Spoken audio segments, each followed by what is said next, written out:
We are following breaking news. Not guilty. That's the verdict for a former Beaverton teacher who was on trial for molesting 2 girls.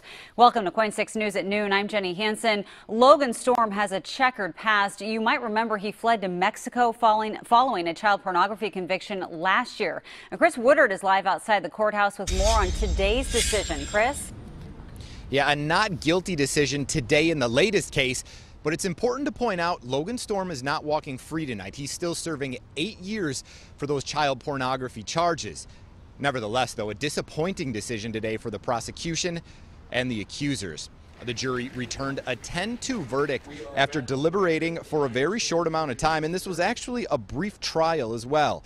Storm was arraigned on these latest sex abuse charges about 1 year ago, accused of molesting 2 girls in a Mount Scott swimming pool in July of 2007. One of the girls, 11 at that time, told the jury during the trial that when it happened once that day, she thought it might have been an accident, so she let it go. But when it happened again, same place with the same person, she knew it wasn't an accident. Now, Storm's defense attorney argued that Storm may have been misidentified, pointing out that the pool was very crowded that day. And he added that these accusations are from 7 years ago, and that likely played a factor.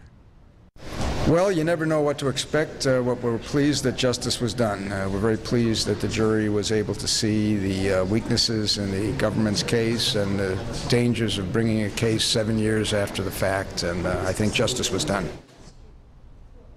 Storm was led away in handcuffs after the verdict was read today. In this case, the prosecution wasn't allowed to tell jurors about Storm's criminal past or the fact that he's in federal prison. He appeared in street clothes, not in a prison jumpsuit. Storm will now head back to prison to finish serving that 8-year sentence on the child pornography charges, as well as the charge for cutting that ankle monitoring device and fleeing to Mexico. For now, reporting live downtown, I'm Chris Woodard for KOIN 6 News. Very interesting.